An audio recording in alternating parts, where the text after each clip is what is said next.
Bonjour à tous, on se retrouve pour une nouvelle vidéo pédagogique sur le fait de trouver son style de trading. Comme d'habitude, qui dit vidéo pédagogique dit prise de notes, donc on sort un Word ou une feuille blanche. Au sommaire de cette vidéo, on va voir qu'est-ce que c'est un style de trading et comment trouver le sien. On commence directement. Votre style de trading, c'est la manière dont vous allez trader sur le marché. C'est-à-dire avec quelle fréquence vous allez trader, avec quel type de stratégie, combien de temps est-ce que vous allez rester en position, sur quel marché vous tradez, avec quel type d'outils. C'est la réponse à ces questions qui va définir votre style de trading, qui va définir qui vous êtes en tant que trader. Il y a 4 grandes catégories de trading qui sont le scalping, l'intraday, le day trading et le swing trading. Ces catégories ont été créées en fonction du temps passé en position. À l'intérieur de ces catégories, il y a plein de styles différents. Elles permettent juste de catégoriser quelle vision vous avez du marché quand vous tradez. Un trader scalping qui parle avec un trader swing, sur quel type de position il va prendre aujourd'hui, n'a pas vraiment, je dirais, de pertinence parce qu'ils n'ont pas du tout le même objectif de trade. Principe de fractalité de marché.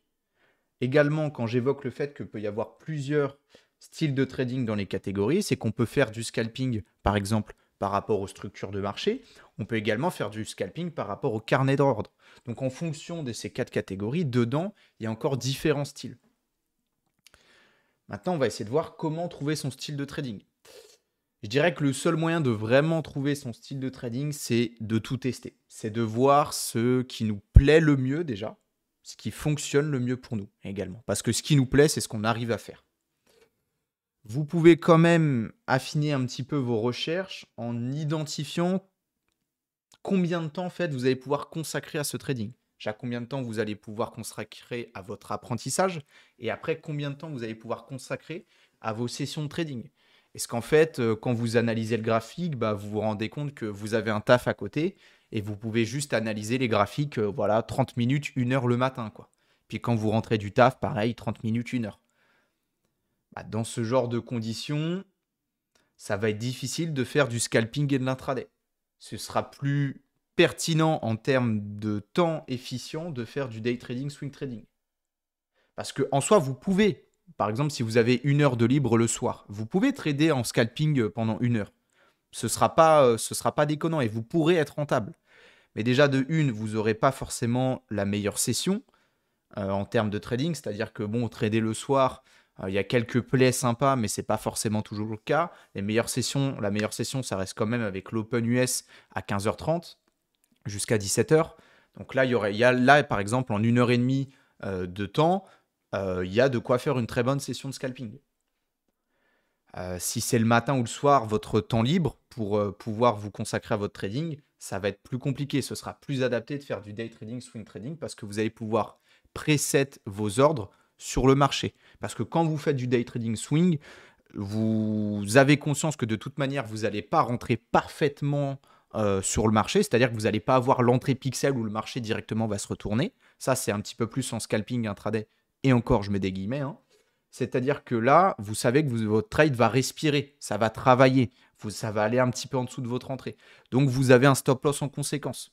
Vous savez que vous pouvez laisser vivre le trade. Donc, il y a pas ce problème de quand on fait du scalping, on est obligé de rester devant l'écran parce qu'à tout moment, ça peut partir en couille et il faudra couper rapidement le trade. Au contraire, par exemple, une personne qui, lui, a beaucoup de temps, qui ne travaille pas à côté et qui va tous les jours être devant les graphiques, bah, pour ce type de personne, le swing trading, day trading sera pas gênant en soi, mais je dirais sera plus compliqué. Parce que ça va être très frustrant de rester toute la journée devant les graphiques et de ne prendre que 1 à 2 trades dans la semaine. Parce que c'est ça le day trading, swing trading. C'est très peu de trades. Je dirais day trading, ouais, c'est entre 1 et 4 trades à la semaine. Et swing trading, c'est 1 à 3 trades dans le mois hein, en soi. Donc c'est très frustrant si vous êtes toute la journée devant les écrans. Donc ce sera peut-être plus adapté pour vous d'avoir des sessions de scalping ou de trade intraday. Où là, vous pourrez un petit peu plus vous épanouir. Donc votre style de trading doit également en fait s'adapter à votre psychologie. Parce que peut-être que vous avez du mal à rester trop longtemps en position. Vous avez du mal à être à risque sur le marché. Donc peut-être que le scalping sera plus adapté pour vous parce que vous rentrez rapidement, vous sortez rapidement. Et le swing trading, ça ne sera pas trop adapté parce que ça vous fait souffrir de rester en position trop longtemps sur le marché. Cet aspect-là de la connaissance de soi-même viendra avec les datas de votre journal de trading, ça viendra avec le temps, quand vous allez commencer à connaître votre point fort et vos points faibles.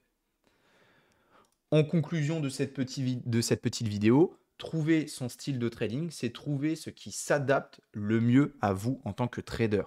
Vous ne devez pas adapter votre vie en fonction des marchés financiers, mais trouver un plan de trading qui vous permet de trader le marché tout en continuant à vous épanouir à côté.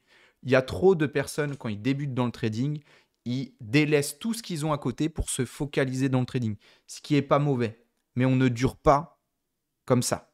On ne fait pas une vie à faire que du trading. Et c'est vrai que quand on commence le trading, c'est très passionnant, c'est très chronophage, ça prend beaucoup de temps et on commence à oublier tout le reste, tous les à côté. Il ne faut pas oublier ça parce que, également, pour être un bon trader, il faut avoir un bon équilibre de vie, pour avoir des émotions plus stables, plus faciles à contrôler. Voilà pour cette vidéo. Comme d'habitude, si vous avez pris de la valeur, un like, un commentaire et ça m'occupe quand je suis au shot. Je vous remercie de votre écoute et je vous souhaite à tous une très bonne journée.